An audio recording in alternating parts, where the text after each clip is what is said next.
आपण रात्र आज पाहणार आहोत रात्र 22वी, पण रात्र 21वी आपण पाहिली होती. कोणती गोष्ट होती? दुर्वांची आजी. Very good. दुर्वांच्या आजीतून काय शिकायला मिळालं आपल्याला? आईला वेडवाकडं बोलायचं नाही. आईला म्हणजे कोणालाच वेडवाकडं बोलायचं नाही. अजून बरोबर, आईला आपल्या कामामध्ये मदत करायची. आपल्या आजीशी प्रेमाने वागायचं, प्रेमाने बोलायचं. हुशार आहात तुम्ही सगळे. आता आजची गोष्ट लक्षपूर्वक ऐका. आज आपण रात्र 22वी पाहणार आहोत.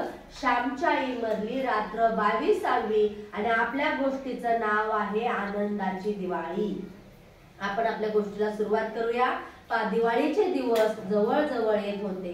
शाळांना सुट्टी लागली होती. मी दापोली जवळ शिकत होतो, त्यामुळे सुट्टी होताच घरी गेलो. मला व माझ्या धाकट्या भावांना एक एक नवीन सदरा वडिलांनी केला, परंतु त्यांच्या नेसूची धोतरे मात्र फारच फाटली होती. हा लक्षपूर्वक ऐका. आईने ती 17 शिवली होती. 17 ठिकाणी शिवली होती. ती आता इतकी विरली होती की शिवणे कठीण झाले होते. आम्हा मुलांना त्यांनी नवीन कपडे केले, परंतु स्वतःला नवीन धोतरे घेतली नाही. गोष्टीची सुरुवातच एवढी सुंदर झालेली आहे. गोष्ट सुरुवातीलाच एवढी छान सांगितलीये. समजून घेतली, नीट ऐकली तर कळणार आहे आपल्याला की गोष्टीतून काय सांगितलं, काय म्हणायचंय गोष्टीमध्ये, तरच कळणार आहे.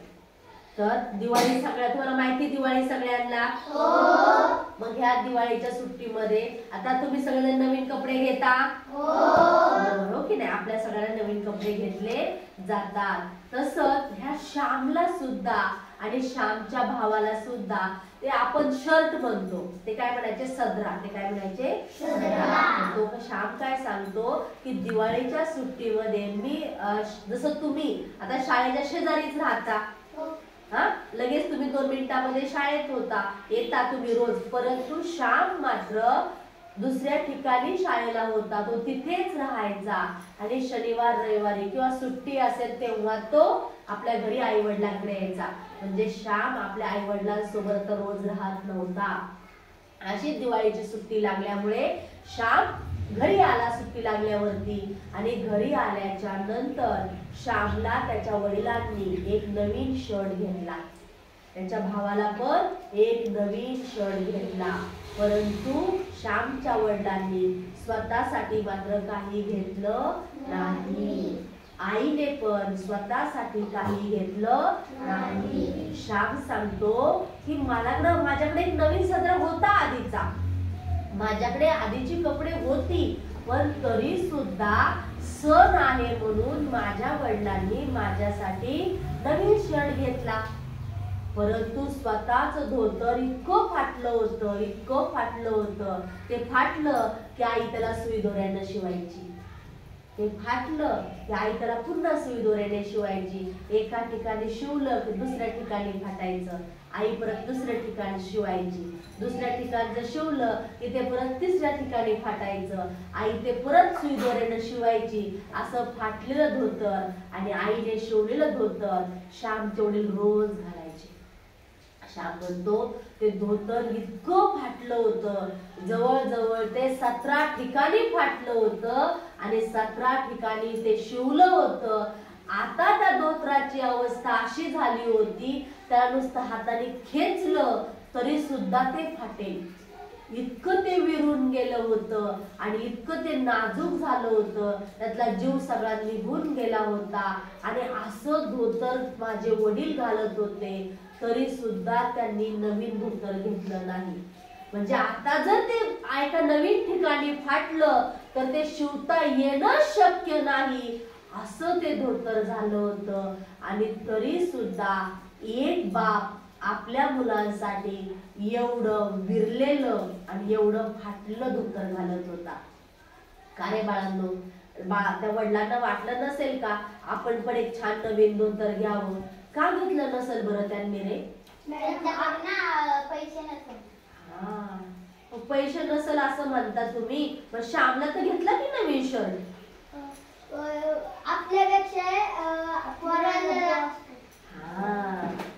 छान. म्हणजे आपल्या आई वडिलांचा आपल्यापेक्षा आपल्या मुलांवर जास्त जीव असतो. आपल्याला कमी पडलं तरी चालेल. कालच मी तुम्हाला सांगितलं, आई काय म्हणते, मला माझं खायला नाही मिळालं तरी चालेल, माझं पोट नाही भरलं तरी चालेल, पण माझ्या बाळाचं पोट भरलं पाहिजे. आज मी नवीन नवीन खाऊ माझ्या बाळाला करून दिला पाहिजे. मला घालायला चांगले कपडे नसले तरी चालतील, पण मी माझ्या मुलाबाळांना छान घालायला दिलं पाहिजे, माझं मूल छान दिसलं पाहिजे. म्हणजे बाळांनो, आपली आई आणि आपले वडील किती सहन करतात आपल्यासाठी, मग आपण त्यांसाठी जगतो का बरं? ते आपला किती विचार करतात. एखादी वस्तू घ्यायचं म्हटलं तर ते पहिला आपला विचार करतात, नको नको, हे माझ्या मुलीला घेऊ, हे माझ्या मुलाला घेऊ, हे माझ्या दीदीसाठी घेऊ. सगळ्यांच्याकडे नवीन पॅड आहे, रायटिंग पॅड. मी माझ्या दीदीला पण नवीन रायटिंग पॅड घेऊन देतो. लगेच म्हणतात की नाही ते, माझ्या दीदीचं पुस्तकाचा वही संपत आली, दीदीकडे माझ्या वही नाही, लगेच दीदीला वही आणून द्यायची. आता छत्री आहे, पावसाचे दिवस आहे, माझ्या दीदीला छत्री नाही, मी लगेच छत्री नेऊन देतो. म्हणजे आपल्या गरजा पूर्ण करण्यासाठी आपले आई वडील रात्रंदिवस कष्ट करतात. आणि ज्या वेळेस आपण मोठं होत जातो, काय विसर पडतो बाळांनो आपल्याला. आपल्या आईने आपल्यासाठी किती कष्ट केले, तिने एक वेळ उपाशी राहिली पण आपल्याला घास भरवला. ते आपल्या जे काही चांगले कपडे आहेत, चांगल्या वस्तू आपल्याकडे आहेत, ते घेण्यासाठी आपले वडील रात्रंदिवस काम करत राहिले. अंगावरची कपडे फाटून गेली तरी त्यांना भान राहिलं नाही, एवढं त्यांनी कष्ट केलं. आणि आपण ते विसरून चाललो, आपला आठवत पण नाही आपल्या आईने काय कष्ट केलं, आपल्या वडिलांनी काय कष्ट केलं, आपलं आठवत पण नाही बाळांनो. मग आपलं काम हे आहे, जसं आपल्याला हवी ती गोष्ट देणं हे वडील करतात, आई करते, तसं आपली जबाबदारी आहे की त्यांनी जे आपल्यासाठी केलं त्याची जाणीव ठेवायची. जाणीव ठेवायची म्हणजे काय करायचं? पहिली गोष्ट, आपल्या आईला कधी उलटून बोलायचं नाही. दुसरी गोष्ट, आपल्या आईने ओरडला असेल, रागवला असेल, बोलली असेल तरी तिचा राग धरायचा नाही, तिच्यावर रुसून बसायचं नाही.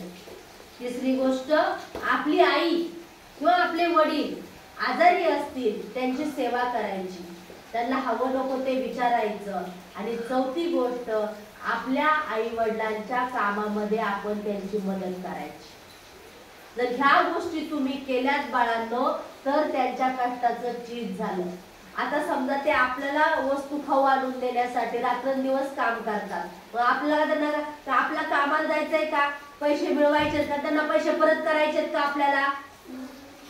ते तर करायचं नाहीये. आपल्या फक्त शाळा शिकायची आहे, पण शाळा शिकता शिकता माझ्या आईनं माझ्यासाठी किती कष्ट केले, माझ्या वडिलांनी माझ्यासाठी किती कष्ट केले, ते स्वतःसाठी काहीच न करता आपल्यासाठी किती गोष्टी करतात, ह्याची जाणीव आयुष्यभर ठेवायची.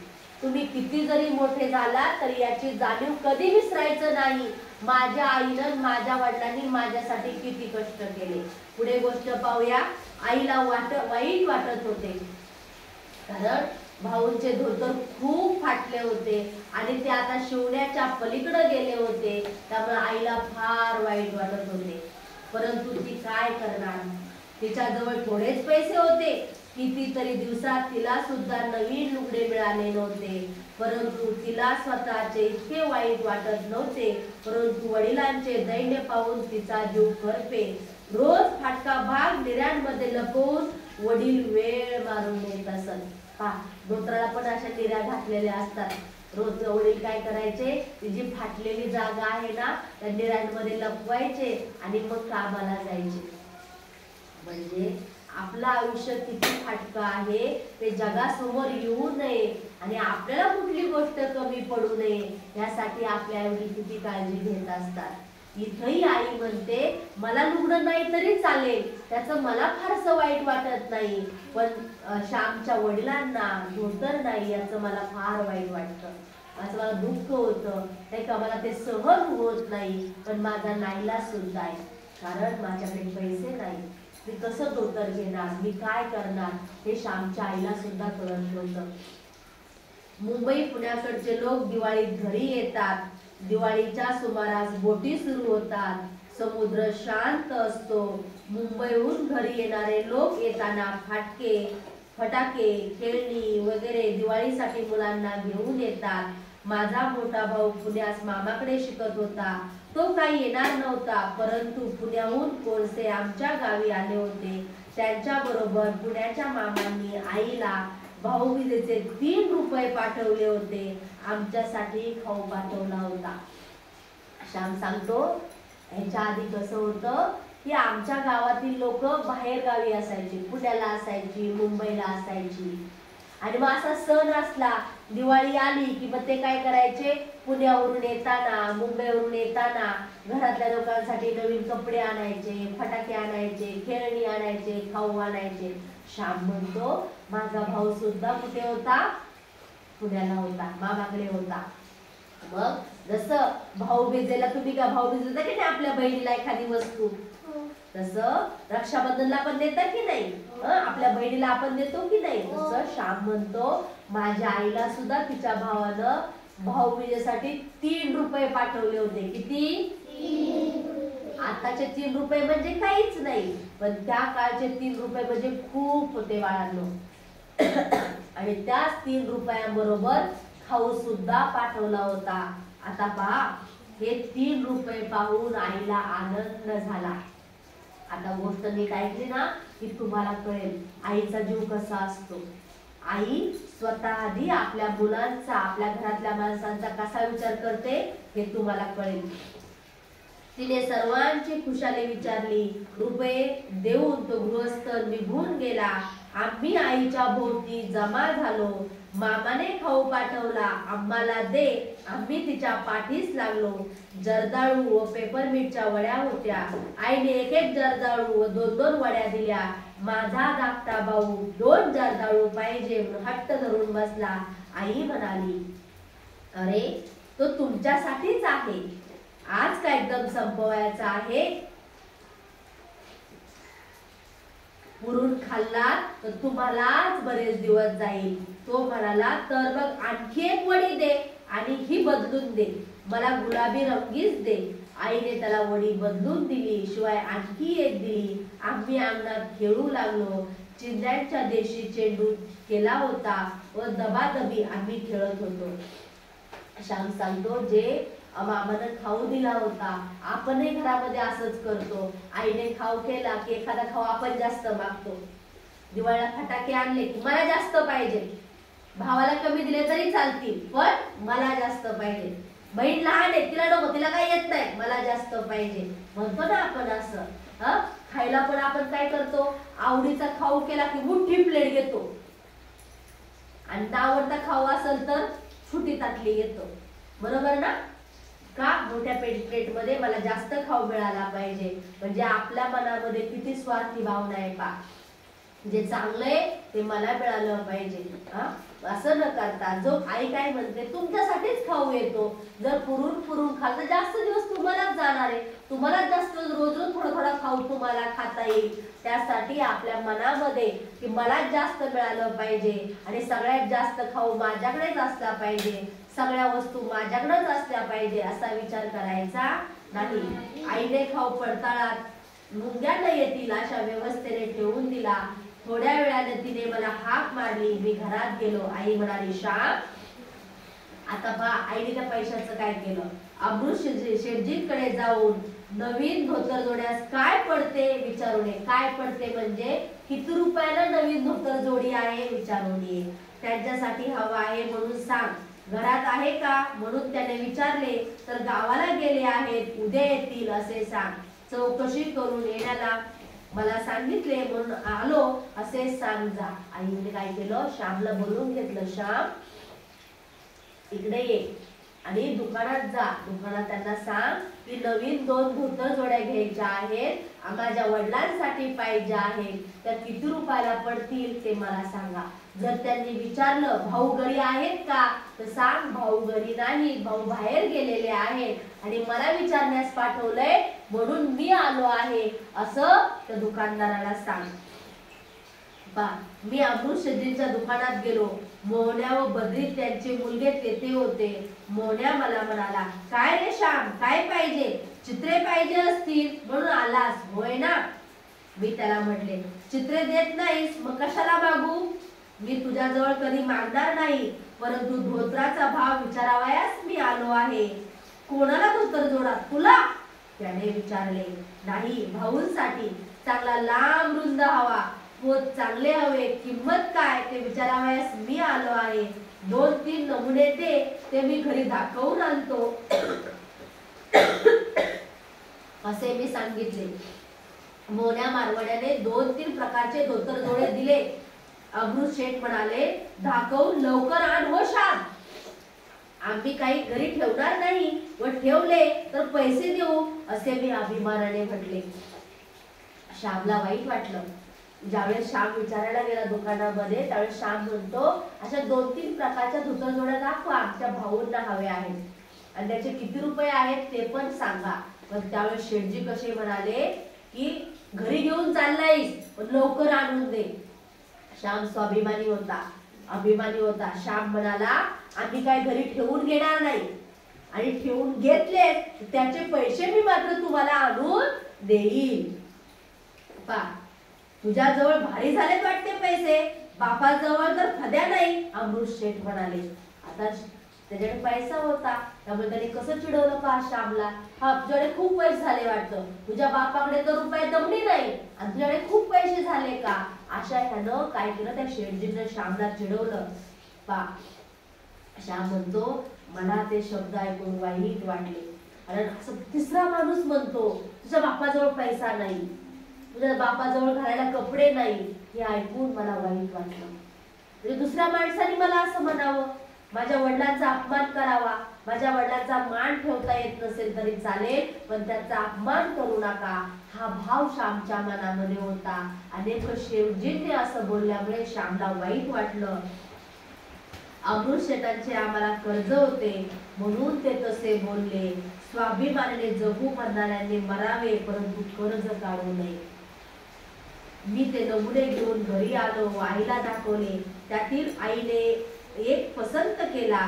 किंमत बेताचीच होती, 3-3.5 रुपये काहीतरी होती. आईने मजवळ पैसे दिले व म्हणाली, हा घेऊन ये, बाकीचे परत कर.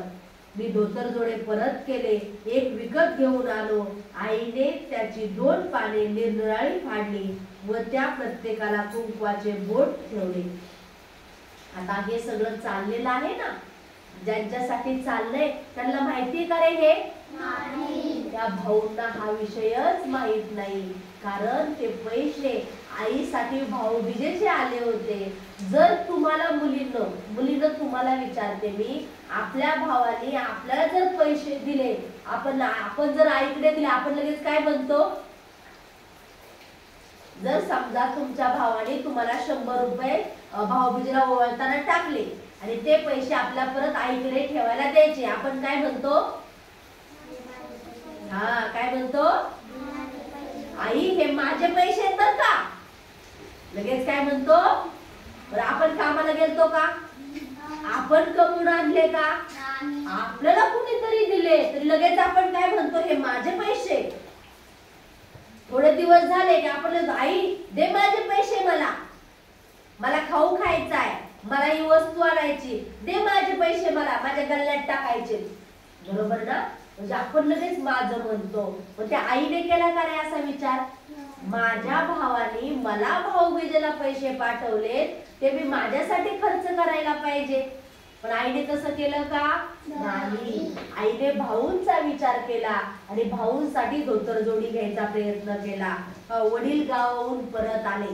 आता तोपर्यंत वडिलांना काहीच माहित नाही, तरी त्यांना ही गोष्ट कळाली नव्हती. दिवाळीच्या अश्विनी पुढे सरक बाळा, सरक पुढे, हाताची घडी घाल. रवी, हाताची घडी घाल. दिवाळीच्या दिवशी पहाटे मंगल स्नाने झाल्यावर आई वडिलांना नवीन धोतर नेसावयास देणार होती. आम्ही मुले होतो तरी ती गोष्ट आम्ही फोडली नाही. आईच्या कटात आम्ही 3 मुले सामील झालो होतो. श्याम म्हणतो, आम्हाला माहिती होतं आईनं भाऊंसाठी नवीन धोतर घेतलंय, पण भाऊंना सांगायचंच नाही. दिवाळीच्या सणा दिवशी भाऊंना नवीन धोतर काढून द्यायचं असं सगळ्यांनी ठरवलं आणि आईने ठरवल्यामुळे आम्ही पण आईच्या गटामध्ये सामील झालो. उद्याची दिवाळी आम्ही टाकळ्यांच्या शेंगा आणून त्यातले इंद्रजव काढले, ते वाटून आईने अंगाला लावण्यासाठी तयार करून ठेवले. पायाखाली नरकासूर म्हणून चिरडण्यासाठी कालिटे आम्ही गोळा करून ठेवली. अंगण झाडून स्वच्छ केले. घाण दूर करणे म्हणजे खरोखरच नरकासुरास मारणे. जोपर्यंत आपल्या घरातील घाण बाहेर जात नाही, आपल्या देहातील आपल्या मनातील विचारांची घाण बाहेर जात नाही, तोपर्यंत खरी दिवाळी होऊ शकत नाही बाळांनो. ज्या दिवशी तुमच्या मनामध्ये चुकीचा विचार येणार नाही, वाईट विचार येणार नाही, शिव्या तुमच्या तोंडावरती असणार नाही, तोपर्यंत तो नरकासुर असणार आहे. ज्या दिवशी तुमच्या मनातले वाईट विचार गेले, स्वार्थी भावना गेली, त्या दिवशी प्रत्येक दिवस दिवाळीचा असणार आहे. पा पुढे श्याम सांगतो, पा तुमच्याने हा मरणार नाही, याला शेवटी मीच मारेन. घाण दूर करून स्वच्छता निर्माण करणे या स्त्रियांचा हातखंड आहे. पुरुष घाण करतात, परंतु बायका स्वच्छता ठेवतात. बायकांच्या बाहेरपणात पुरुषांच्या हातात घर असते. ते धड केर काढणार नाही, चूल सावरणार नाही, शेड नीट लावणार नाही. म्हणजे यांनी सांगितलं की घरातली कामे सगळी स्त्रिया करायची आणि बाहेरची कामं सगळे पुरुष करायचे. त्यामुळे स्वच्छतेची सगळी कामं स्त्रियांकडे असायची आणि 4 पैसे कमवून आणणं, आपल्या कुटुंबाची काळजी घेणं ही पुरुषांवर जबाबदारी असायची. आम्ही सारे स्वच्छ करीत होतो. तुळशीचे वृंदावन आईने नवीन घातले. आईने पणत्या पुसून तयार केल्या, वाती तयार केल्या. सायंकाळी त्या ठिकठिकाणी आम्ही लावल्या. पहाटे लवकरच उठावयाचे म्हणून आम्ही मुले लवकर झोपलो. आई मात्र बराच वेळ काम करत होती, उठणी वगैरे तयार करत होती. मोठ्या पहाटे उठून आईने बाहेरच्या चुल्यात विस्त घातला. दिवाळीच्या दिवशी काय काय केलं पा, तिने स्वतः आपले नाणे आटोपले. मग आम्हा एकेकाला ती उठवू लागली, अंगाला उठले तेल चोळू लागली. आधी तेलाचे 5 चिटके जमिनीवर काढून मग ती आमच्या अंगाला लावली. खूप पाणी आंघोळीला ती देत असे. वडीलही केव्हाच उठले होते. त्यांनी देवाच्या पूजेसाठी फुले आणून ठेवली. आमची स्नाने झाल्यावर ते आंघोळीस गेले. आम्ही घराच्या देवाला नमस्कार केला. आंघोळ केल्या केल्या पहिलं काम काय केलं, देवाला नमस्कार केला. पा व देवळातून सुद्धा जाऊन आलो. आईने वडिलांना आंघोळीस पाणी दिले. त्यांची आंघोळ झाली. जुना कर नेसून त्यांनी देवाची पूजा केली. देवांना थोडे वासाचे तेल लावले. आज देवांना सुद्धा कडक पाण्याची आंघोळ. रोज बिचारे थंड पाण्याच्या अभिषेकात कुडकुडायचे, परंतु आज त्यांना गरम पाणी. वडिलांनी देवाची पूजा केली. करंजी अनारशांचा नैवेद्य होता. पहाट झाल्यापासून भूते भिक्षेसाठी येत होते. अंबाबाईची गाणी म्हणत होते. पै पैसा पोहे करंजी मागत होते. आम्ही त्यांना घालीत होतो. वडिलांनी आम्हाला हाक मारली व देवाचा नैवेद्य आम्हाला दिला. रोजचे सूर्य नमस्कार घालून ते देवळात गेले. देवळातून थोड्या वेळाने ते परत आले. म्हणजे आपण जो देवाला नैवेद्य म्हणून ठेवतो तो त्यांनी सगळ्या मुलांना प्रसाद म्हणून वाटला. माझे धोतर कुठे आहे, आज दिसत नाही ते, त्यांनी आईला विचारले. त्याची 2 अंगपुसणी केली. किती फाटले होते ते, आई म्हणाली. पा अजून पण आता भाऊंना माहित नाही. आज सणाचा दिवस आहे आणि तरी भाऊंना माहित नाहीये की नक्की काय चाललंय. Hold your hands. आता जोडी घाललेश. अगं मग नेसू काय आज, आणखी महिनाभर तर गेले असते, ते म्हणाले. त्याचा अंत तरी किती पाहायचा. ते धोतर धुताना मला रोज लाज वाटत होती, वाईट वाटत होते. आई म्हणाली, अगं मला नेसायला सुद्धा वाटत होती, परंतु करायचे काय, लाज वाटली म्हणून वरून काही पैसे पडत नाही, ते म्हणाले. भाऊ सांगतात, धोतर नेसताना मला पण लाज वाटायची, पण मला लाज वाटते, माझ्याकडे धोतर नाही म्हणून काय वरून थोडेच पैसे पडणार होते. हे धोतर नेसा. आईने धोतर पुढे केले. हे कुठले, कोणी आणले, त्यांनी विचारले. अमृत शेकडून आणविले. आई म्हणाली, अगं तो मला उधार देत नव्हता, मी त्याच्याजवळ मागितले का नाही, परंतु तो उधार देईना, माझी पूर्वीची बाकी कशी वसूल होईल हीच मला काळजी आहे. तुम्हाला उधार देऊन फसलो असे तो म्हणाला. तू घेऊन आलीस वाटते, का घोड्याला बोलावून त्याला गळ घातलीस? वडील चौकशी करू लागले. मी ते विकत आणले आहे, श्यामने जाऊन आणले आहे. आई म्हणाली, श्याम जवळ कुठले पैसे? त्यांनी विचारले. मी दिले. आई म्हणाली, तुझ्या जवळ कुठले? त्यांनी विचारले. पुण्याहून आप्पाने भाऊबीजेचे म्हणून त्या काळ्या कृष्णाबरोबर पाठवले. आईने सांगितले. केव्हा आला काळा कृष्ण? 2 दिवस झाले. आई म्हणाली, तुझे लुगडे फाटले आहे. आता बघा, वडिलांना आईची काळजी. तुझे लुगडे फाटले आहे, त्याला ते झाले असते, तुझ्या भावाने पाठवले आणि त्यावर तुझा हक्क, तो आम्हाला घ्यावयाचा हक्क नाही. भाऊ म्हणाले, तुम्ही व मी निराळी आहे का? इतकी वर्ष एका ठिकाणी संसार केला, सुख दुःखे पाहिली, नाना बरे वाईट अनुभव घेतले, अजून का आपण निराळे आहोत?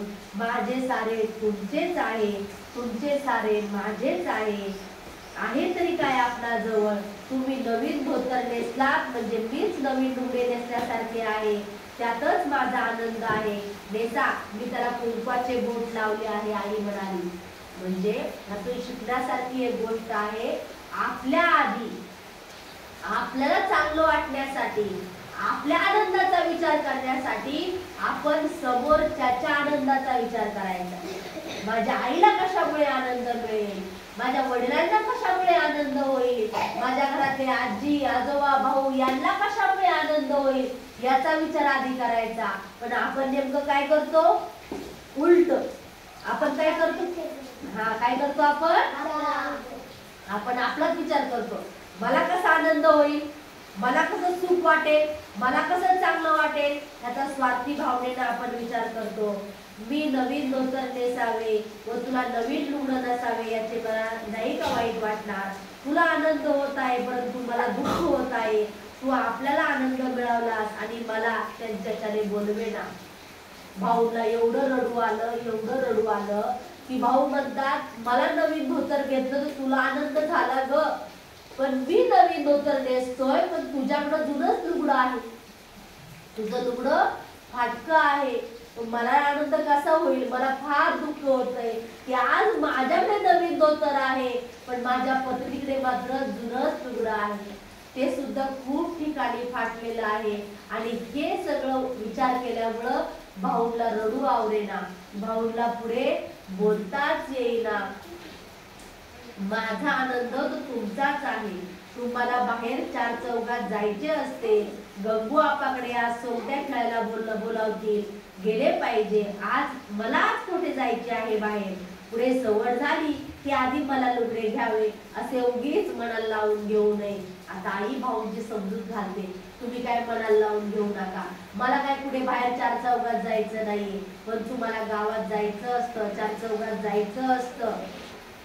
आई सांगते, आज दिवाळीचा सण आहे, त्यामुळे साऱ्यांनी आनंदात राहायचं, साऱ्यांनी हसायचं.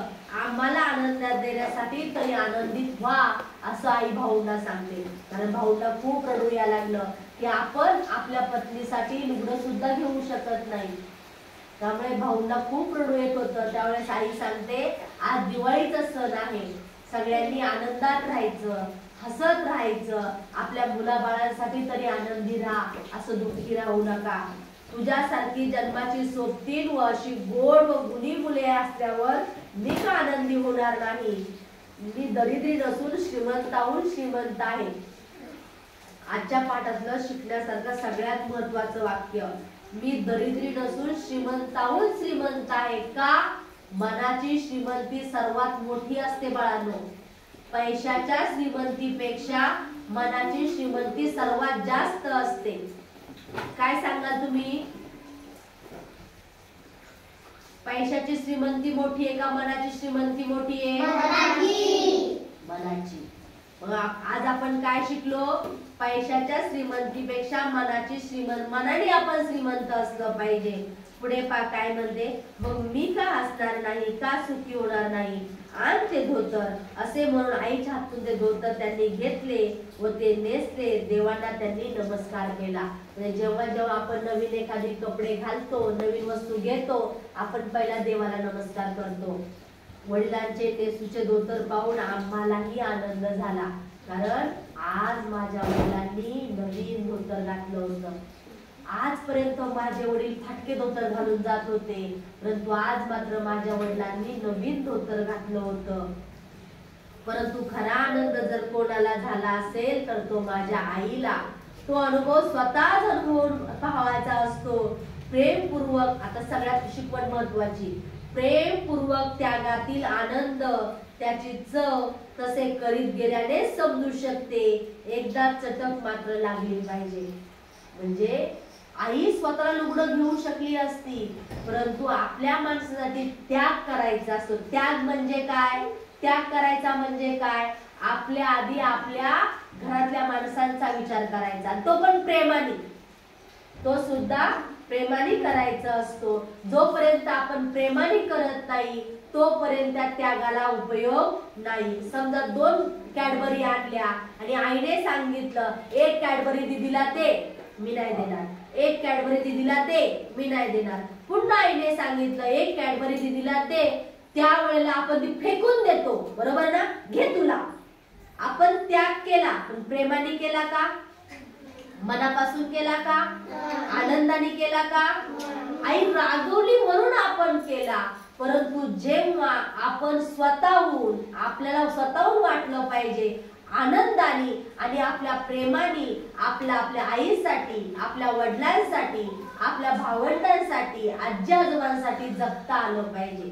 आणि त्यांना हवं ते देण्यासाठी ती गोष्ट आपल्याला नाही मिळाली तरी चालेल, या भावनेला प्रेमपूर्वक त्याग म्हणतात. याला काय म्हणतात? प्रेमपूर्वक त्याग. हा, मग आजच्या गोष्टीतून तुम्हाला काय शिकायला मिळालं? मन श्रीमंत आणि आईला मदत करायची. खूप छान. म्हणजे पैशाच्या श्रीमंतीपेक्षा मनाची श्रीमंती मोठी. आई नाही करणार पण आपल्याला करून देणार. हा, म्हणजे आपण त्याग करायचा आहे. आपल्या आधी आपण समोरच्याच्या आनंदाचा विचार करायचा. गोष्ट आवडली सगळ्यांना? आपण पुढील गोष्टीमध्ये आपण उद्या भेटूया. ठीक आहे.